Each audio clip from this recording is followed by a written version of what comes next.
Hai guys, kembali lagi dengan Krisis 23. Kita akan mereview sebuah film yaitu yang berjudul Hurricane Heist, yang dimana menceritakan sekelompok penjahat yang melakukan perampokan terbesar dan ternekat di tengah badai. Oke lah, daripada kebanyakan cincong, mending kita langsung dengan pembahasannya. Jika kalian suka dengan YouTube ini, seperti biasa teman-teman, subscribe agar tidak ketinggalan video menarik lainnya di Krisis 23.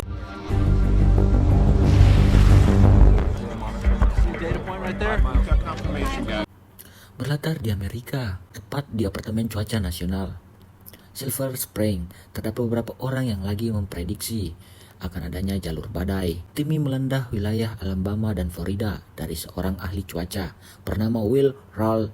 Direktur apartemen cuaca yang bernama Frobisher mendapat informasi bahwa badai yang akan datang ini sangatlah besar, melebihi badai-badai yang lainnya. Tetapi alih-alih menuruti perkataan Will untuk memanggil Garda Nasional, prosedur malah gak percayai ucapan dari Will. Years ago, Hurricane Andrew laid waste to this town.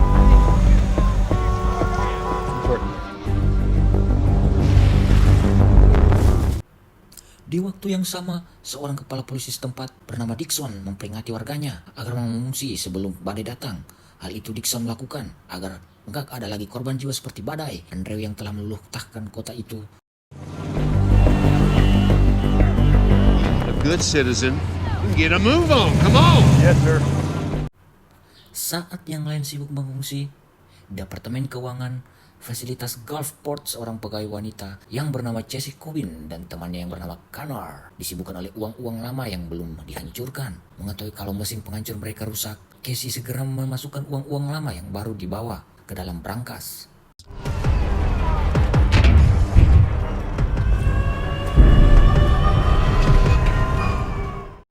Gak lama kemudian, setelah Casey menghitung dan mengecek semua uang di tempat itu yang nilai 600 juta dolar, Casey memberikan hasil laporannya pada penanggung jawab di sana sekaligus temannya yang bernama Moreno.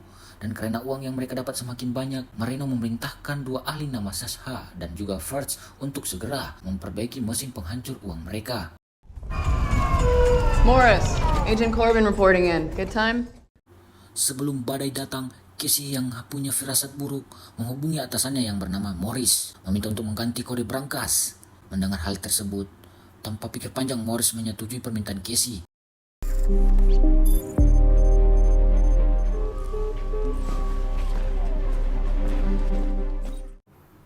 Casey juga kemudian menghampiri Moreno di ruangannya yang lagi pusing karena dia selalu aja dimarahi oleh Morris.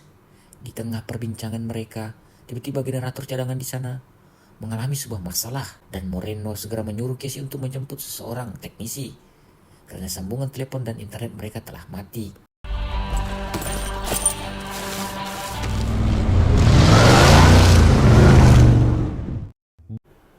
Berapa jam kemudian, Will yang teringat dengan kakaknya mengunjungi kediaman sang kakak yang bernama Brice. Pada kesempatan itu, Will mengatakan jika mereka harus segera pergi sebelum badai datang. And it's gonna be a month. Kembali ke departemen keuangan, fasilitas Gulfport, terlihat beberapa orang yang memaksa masuk ke dalam departemen. Orang-orang itu ternyata adalah sekelompok penjahat yang saat itu juga nekat melumpuhkan para penjaga.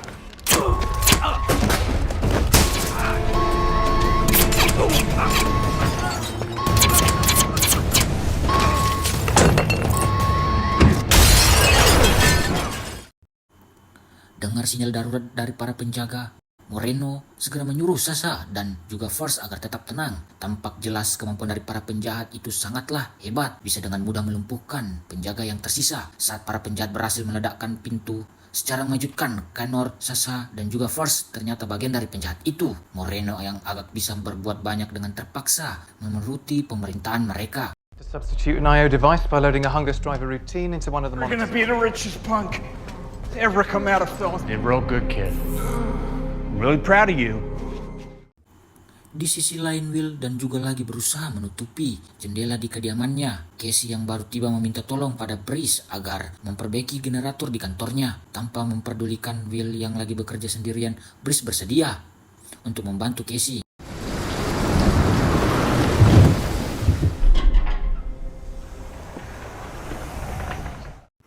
Di waktu yang sama, Moreno dibawa ke depan brankas untuk saksikan Sasha dan juga First yang bisa membuka brankas tersebut. Tetapi karena brankas itu baru aja diganti Sandy oleh Morris, First dan Sasha gagal menunjukkan aksinya. Dan mengetahui kalau hanya Casey lah yang saat ini bisa membantu mereka, Kenner yang takut badai akan segera datang, memaksa Moreno untuk mengatakan di mana Casey saat ini.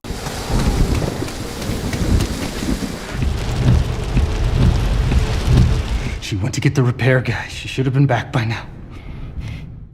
Singkat cerita, Casey yang baru tiba di gerbang langsung memeriksa keadaan di sekitaran pos karena dia nggak melihat satupun para penjaga di sana saat Casey akan kembali ke mobil dan menghampiri Brice.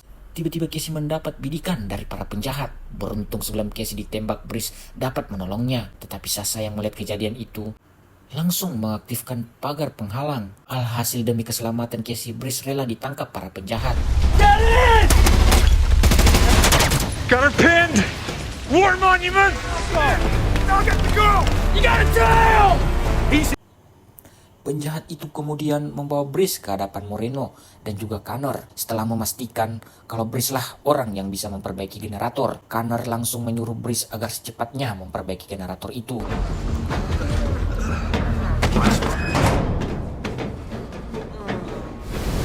Thank you. What the hell was that about? The treasure. Yang dimana melihat Casey yang lagi berjibaku melawan para penjahat dan Will pun baru selesai dalam pekerjaannya, langsung gaspol untuk membantu. Dalam mobil, Casey menceritakan terus terang apa yang telah terjadi saat ini. Mengetahui kalau Brice tertangkap, Will pun yang udah gak bisa lagi menghubungi bantuan lewat satelit di mobil karena rusak, segera membawa Casey ke kantor kepolisian terdekat.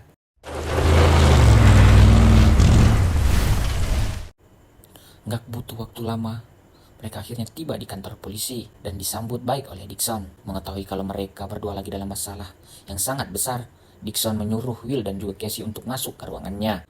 Tanpa diduga, setelah menjelaskan tentang para pelaku, secara gak disangka, Dixon ternyata merupakan bagian dari perampok. Beruntung sebelum hal buruk terjadi, Casey dan juga Will dapat memberikan perlawanan dan segera pergi melarikan diri. Go, go, go, go! Gak mau targetnya kabur terlalu jauh, dengan dibantu oleh anak buah Connor, Dixon segera mengejar Casey dan juga Will. Terjadilah aksi tembak baku tembak yang sangat sengit di antara mereka. Di tengah derasnya hujan, Casey bisa membuat Dixon kewalahan. Sampai di suatu momen karena peluru mereka udah benar-benar habis. Dengan nekat Will menyuruh Casey untuk memasang sabuk pengaman. Hingga kemudian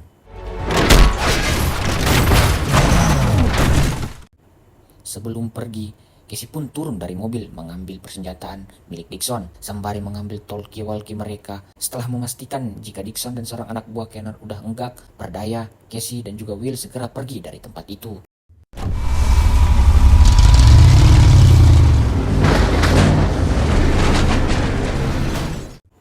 Di tengah perjalanan, Casey yang baru menyadari jika para peretas itu adalah Sasha dan First.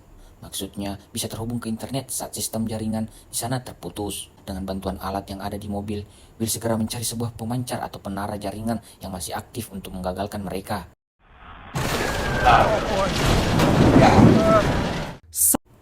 Sadar jika Dixon telah gagal dan sekarang dalam keadaan bingung, Connor ditemani beberapa anak buahnya segera menjemput mereka. Di waktu yang sama, setelah menelusuri kota, Will dan Casey akhirnya menemukan satu menara yang masih aktif. Sebelum beraksi, Will menyuruh Casey untuk diam di mobil, mengendalikan mesin derek, sementara dia akan mengaitkan kawat ke menara.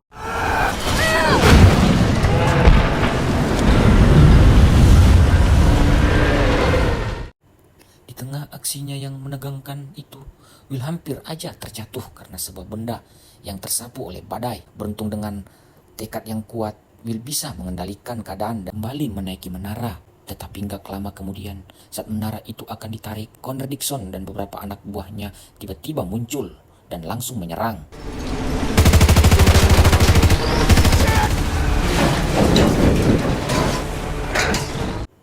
Akhirnya setelah berusaha keras, mereka bisa merobohkan menara itu sekaligus, menggagalkan misi para penjahat yang lagi berusaha untuk meretas brankas. Mengetahui mereka telah berhasil menghentikan Sasha dan juga First dan anak buahnya langsung memberondong Casey dan juga Will. Tetapi dengan kemampuan mereka yang cukup baik, Casey dan Will bisa melarikan diri.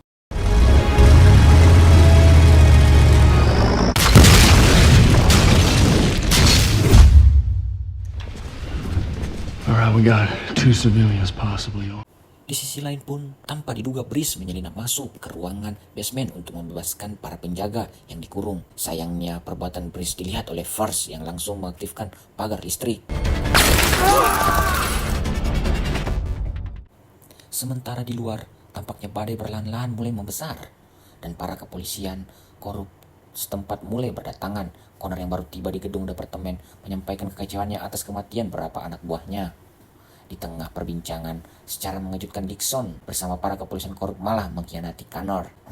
Memang. Boys, what the hell? Ternyata Dixon telah lama merancang rencana agar di sana bersama kepolisian di sana bisa mendapatkan banyak uang sekaligus menangkap Connor, dan tahu akan hal itu, Connor yang emosi langsung menembak Dixon. Dalam situasi genting, salah satu anak buah Dixon yang ketakutan menawarkan kesepakatan dan mau bekerja sama dengan Connor. I think we can work with that.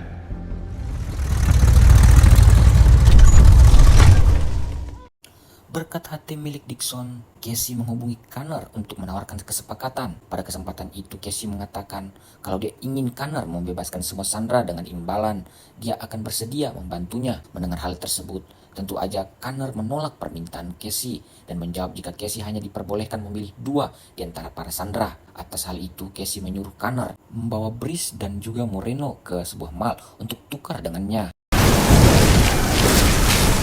6.5 footer. Used to take it out on the Gulf in the summer times. Setelah memastikan Brice dan juga Moreno masih hidup, tanpa pengetahuan Connor, Casey dan juga Will membuat sebuah rencana. Tampak jelas mereka berdua memakai baju khusus yang dikaitkan dengan tali. Gak lama kemudian, saat para polisi korup tiba di tempat dengan membawa Brice secara mengejutkan.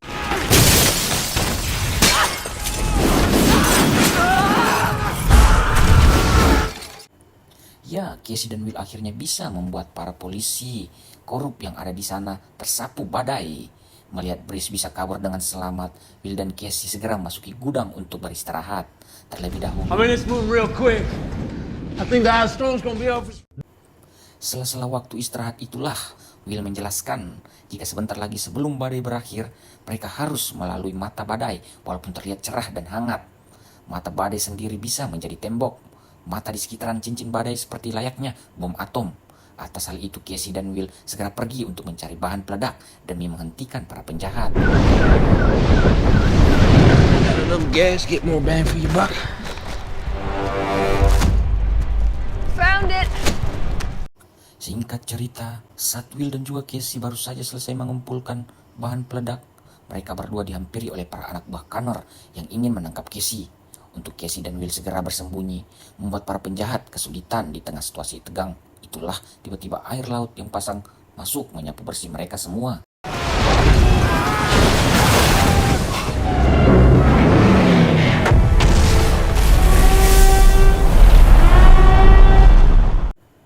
Atas kejadian itu, Casey dan Will terpisah karena mereka berusaha menyelamatkan diri mereka masing-masing. Setelah berjuang cukup keras, Will bisa meraih sebuah batang kayu dan menaiki mobil, sementara Casey yang terpisah sangat disayangkan harus ditemukan oleh si tangkurak Connor.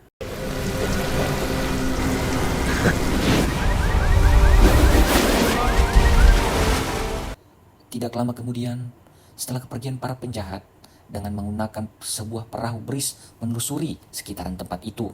Kemudian gak berselang lama, dia menemukan Will yang lagi meringkuk di atas mobil. Dan melihat keadaan Will yang begitu mengkhawatirkan, Brice langsung membawanya pergi.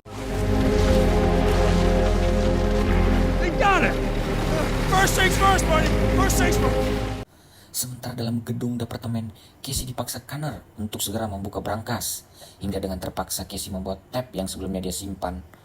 Dia pun menuruti permintaan Connor, tapi setelah brankas itu berhasil dibuka, secara nggak disangka Connor mengingkari janjinya dan malah menembak Moreno.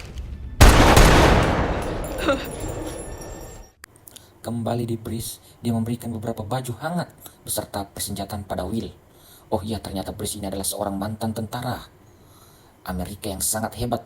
Dulunya Brice, makanya kita di sini nggak heran melihat beberapa perlengkapan alat-alat senjata Brice yang lengkap. Di tengah perbincangan mereka, tiba-tiba langit menjadi terang.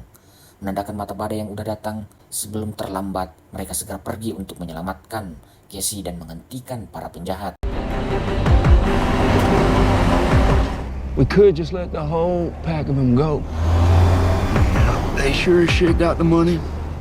3 buah truk digunakan oleh Connor dan beberapa anak buahnya untuk mengangkut semua uang senilai $600 juta itu. Connor berada dalam truk paling depan, sementara Casey berada di truk yang kedua, dan truk yang terakhir dikemudikan oleh First yang malah bermesraan dengan Sasha. Aduh, toy hal itu tentu aja Brice segera memacu mobilnya, menyuruh Will agar segera melompat ke mobil First.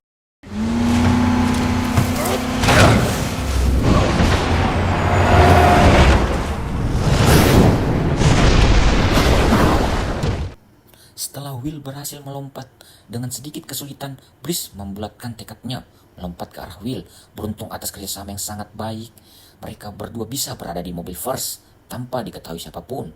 Tanpa menyanyiakan waktu, Brice dan Will segera menuju kursi depan, melumpuhkan First dan juga Sasha.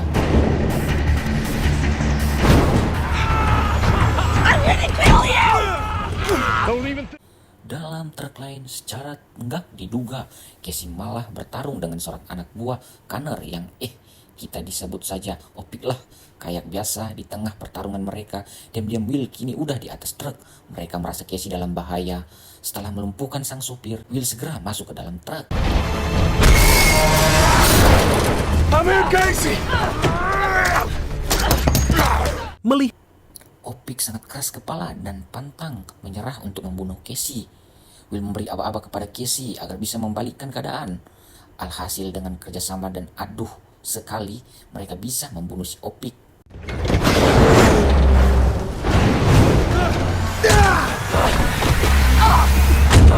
Menyadari kedua truknya telah dibajak oleh kelompok Will, Connor segera mengambil sebuah senapan untuk menembak. Untungnya saat Brice dalam keadaan terpojok, Will dan Casey datang untuk membantu. Dikarenakan tembok mata badai semakin dekat, Will dan Brice membuat sebuah rencana mendadak agar bisa menghentikan Connor.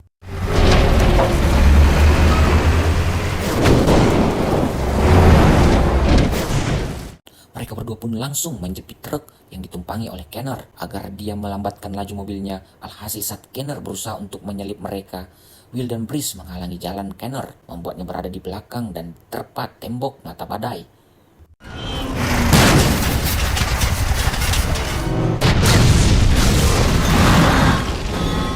Secara nggak disangka, saat tembok mata itu semakin mendekati mereka, tiba-tiba truk yang ditumpangi Brice malah mengalami kerusakan. Atas hal itu, Casey dan Will bahu-membahu berusaha untuk menyelamatkan Brice. Setelah berhasil selamat, secara mengejutkan, tembok mata badai menerpa mobil yang ditumpangi First dan juga Sasha.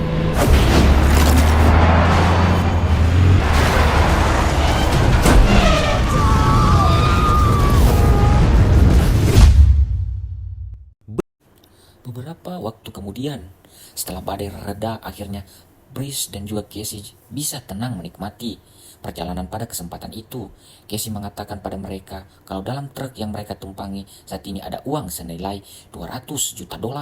Mengetahui hal tersebut, Brice, Casey, dan Will menganggap uang senilai $200 juta yang mereka bawa saat ini adalah hadiah untuk mereka. Wow, dan akhirnya film ini pun They teach you that in PhD school. Yes, ma'am. berakhir. Oke, dan pesan yang bisa kita ambil dari film kali ini adalah